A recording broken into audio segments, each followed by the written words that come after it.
बिस्मिल्लाहिर्रहमानिर्रहीम अस्सलाम वालेकुम रहमतुल्लाह। सानिया डी चौक दबाने के लिए और वहाँ पर जो जिस तरीके से वाक़या पेश आया, जो बरबरीत और क़यामत बर्पा की गई हुकूमत की जानिब से, उसको दबाने के लिए, उसको छुपाने के लिए, उसके ऊपर मिट्टी डालने के लिए, और ये हुकूमत का ये वतीरा रहा है। देखिए हुकूमत ये जो शरीफ ख़ानदान की है, सरदारी ख़ानदान की है, ये आज से नहीं, ये पिछले 60-70 साल से या 50 साल से, जब से सियासत के अंदर आए हैं, इनका ये वतीरा है। इनका यही तरीका वारदात होता है कि जो भी इनकी जानिब से गलत हरकत की जाती है उसके ऊपर ये लोग मिट्टी डाल के तो आगे चलते हैं। और पिछले तकरीबन को 10-15 सालों के अंदर जो इन्होंने बर्बरियत का मुजाहरा किया, जिस तरीके से इन्होंने मुल्क के अंदर आवाम के ऊपर, लोगों के ऊपर जो जुल्म ढाए, उसकी बहुत सारी मिसालें मौजूद हैं। और सबसे जो बड़ी मिसाल दी जा सकती है वो ये कि मॉडल टाउन के अंदर 2014 में जो इन्होंने वहाँ पर क़यामत बर्पा की लोगों के ऊपर, और जो फायरिंग की, लोग मारे, वो भी तकरीबन को 15-20 लोग थे, 15 से 20। इस मरतबा जो इन लोगों ने जो डी चौक के ऊपर क़यामत बर्पा की है, उसके अंदर भी अब सैकड़ों तो ज़ख्मी हैं, लेकिन जो टोटल कन्फर्म है वो 15 से 20 लोग हैं। और उनकी तादाद बढ़ भी सकती है, ज़्यादा है भी, क्योंकि बहुत सारी लाशों को गायब कर दिया गया, उनको छुपा दिया गया। और डाटा जो है, जो कि पिम्स अस्पताल का या पोलो क्लिनिक हॉस्पिटल का, इसका डाटा छुपाया जा रहा है, वो लोगों तक नहीं आम होने दिया जाता है। जो सापी जाता है उसको देखने के लिए, चेक करने के लिए, रिपोर्टिंग करने के लिए। अब तो खैर इंटरनेशनल मीडिया ने भी सारा कच्चा चट्टा खोल दिया। पाकिस्तानी मीडिया ने क्या इसके ऊपर रिपोर्टिंग करनी थी, पाकिस्तानी मीडिया ने इसके ऊपर क्या कहानी और वाक़यात बयान करने थे, जो यहाँ पर जुल्म की रात बर्पा कर दी गई थी, बल्कि इंटरनेशनल मीडिया ने भी इसके ऊपर सारे हक़ाइक़ खोल के सामने रख दिया। और BBC से लेकर अल जज़ीरा और CNN, फॉक्स और बड़े बड़े अखबारों ने इसकी सारी कहानी बयान कर दी है। ख़ास तौर पर शहबाज शरीफ को उस वक्त बड़ी शर्मिंदगी का सामना करना पड़ा जब ये मोहम्मद बिन सलमान से मुलाकात कर रहे थे, और उधर जितने अरब ममालिक के TV चैनल्स, जो कि इंडिपेंडेंट रिपोर्टिंग करने वाले TV चैनल्स ने, वो शहबाज शरीफ की इस बरबरीत को पूरी दुनिया के सामने बेनकाब कर रहे थे। तो ये कितना बड़ा शर्मिंदगी का मकाम है कि शहबाज शरीफ एक तरफ मोहम्मद बिन सलमान से मुलाकात कर रहा है, दूसरी जानिब TV चैनल से, उनके अपने ही अरब ममालिक के TV चैनल्स हैं, वो ये सारा खाता खोल रहे थे और इनका जो जुल्म है उसको दुनिया के सामने बेनकाब कर रहे थे। अब ये जो छानिया 26 नवंबर है, ये शहबाज शरीफ की हुकूमत को लेके डूबेगा। ये आपने बात जहन में रखनी है, ये आपने बात इसको भूलना नहीं है। ये अब इनके घाटे इस तरह से फिट हो गया है कि जितनी देर तक इसका इंसाफ नहीं हो जाता, जितनी देर तक यहाँ पर लोग जो शहीद हुए उनको इंसाफ नहीं मिल जाता, यहाँ पर जो लोग ज़ख्मी हैं उनको इंसाफ नहीं मिल जाता, और यहाँ पर ये जो वाक़या करवाने वाले लोग हैं उनको एहतसाब के कटहरे में खड़ा नहीं कर दिया जाता। ना ही इमरान खान चैन से बैठने वाला है, ना PTI चैन से बैठने वाली है, ना लीडरशिप चैन से बैठने वाली है। और अब तो ये दाग जो है वो इस्टेब्लिशमेंट के ऊपर लग गया। देखिए इस्टेब्लिशमेंट के ऊपर ये दाग कैसे लग गया।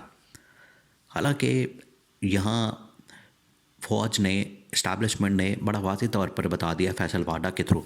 फैसल वाडा ने बाद में ये बात की, फैसल वाडा ने जो बात की वो इस्टेब्लिशमेंट की बात है।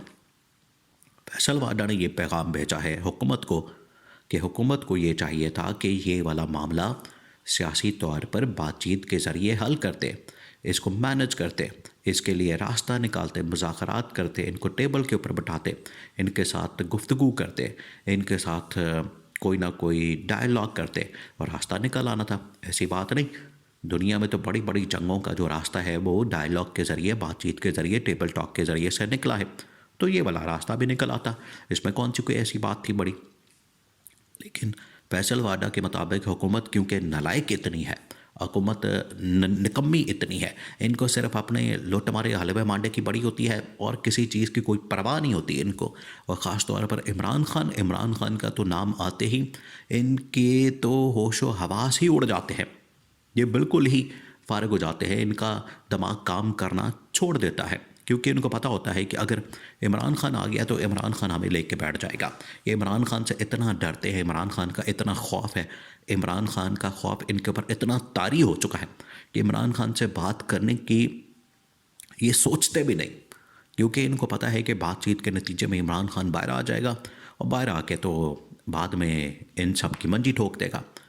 अब इस्टेब्लिशमेंट ने बड़ा कैटेगोरिकली ये पैगाम भेजा, कैटेगोरिकली, कि ये मामला हुकूमत को सियासी तौर पर डायलॉग के ज़रिए डील करना चाहिए था, इसका हल निकालना चाहिए था, जो कि नाकाम हुए। इन्होंने 245 के तहत, आर्टिकल 245 के तहत गवर्नमेंट जो मौजूदा हुकूमत वक्त है वो सेटिंग गवर्नमेंट इस्तेमाल करती है, उन्होंने फ़ौज को बुला लिया, इदारों को बुला लिया, कानून नाफिज करने वाले इदारों को बुला के उनको ये ऑर्डर दिए कि आप इसके ऊपर सीधी गोलियां चलाते। और उस वक्त, उस रात के, जो 26 नवंबर की शाम है, रात है, अगर आप उसके टीवी चैनल्स की रिपोर्टिंग देखें, अगर आप उन टीवी चैनल्स के ऊपर चलने वाली ब्रेकिंग न्यूज़ देखें, तो साफ पता लगता है कि उस दिन हुकूमत की जानिब से, जो कि टीवी चैनल्स ने बाकायदा रिपोर्ट किया, हुकूमत की जानिब से ये इंस्ट्रक्शंस आ गई थी कि जो भी बंदा डी चौक के ऊपर आपको नज़र आए, आपने उसको गोली मार देनी है। अब इस किस्म की ख़तरनाक बात हुकूमत ने कर दी थी, और अब हुकूमत जो है पतली गली से निकल रही है कि हमने तो कुछ किया ही नहीं, हमारा तो इससे कोई लेना देना नहीं, हमारा तो इससे कोई ताल्लुक वास्ता नहीं, और इस्टेब्लिशमेंट को बचा रहे। तो इस्टेब्लिशमेंट को इतनी बच्ची नहीं है, इस्टेब्लिशमेंट के अंदर बैठे हुए लोग इतने पागल नहीं हैं कि वो जो भी उनके ऊपर डाल दिया जाए, जो भी उनके ऊपर मलबा फेंक दिया जाए, तो वो बिल्कुल चुप करके सुन लेंगे। उनको बड़ा गुस्सा है इस बात के ऊपर, उनको बड़ी तप है, उनको बड़ा वट चढ़ा हुआ है इनके ऊपर कि ये इन्होंने जो हरकत की है, ये जो इन्होंने बात की है, ये जो इन्होंने यहाँ पर हमारे ऊपर मलबा डाला है, ये अब इस हुकूमत को नहीं छोड़ना हमने। क्योंकि हुकूमत समझती है कि हम इमरान खान का ये सारा मलबा इस्टेब्लिशमेंट के ऊपर, फ़ौज के ऊपर डाल के इमरान खान और इस्टेब्लिशमेंट को आमने सामने करके बीच में से हम निकल जाएंगे।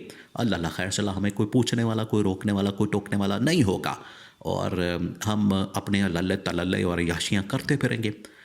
ये अब इस्टेब्लिशमेंट का जो पैगाम है वो जब पहुँचा, ये सानिया डी चौक अब हुकूमत को लेके बैठेगा, ये बात तय हो चुकी है। इसी वजह से देखिए, नए सेटअप की बात, कौमी हुकूमत की बात, राब्ते, मुलाकातें और कम्युनिकेशन, पार्टियों से जो मीटिंग्स हैं वो हो रही हैं, वो इसी मकसद के लिए हो रही हैं। इवन के इमरान खान को भी ऑफ़र कर दी गई है रिहाई की, गवर्नमेंट की तब्दीली की बात हो रही है। शहबाज शरीफ दौड़ा दौड़ा जाके पैर पकड़े उसने नवाज शरीफ के, पाजी हुन कोई हल निकालो। उसने हल क्या निकालना है, उसने तो खैर क्या निकाल के उसने देना है हल, वो तो ख़ुद बेचारा फंसा हुआ है, वो तो ख़ुद 2017 के अंदर फंसा हुआ है।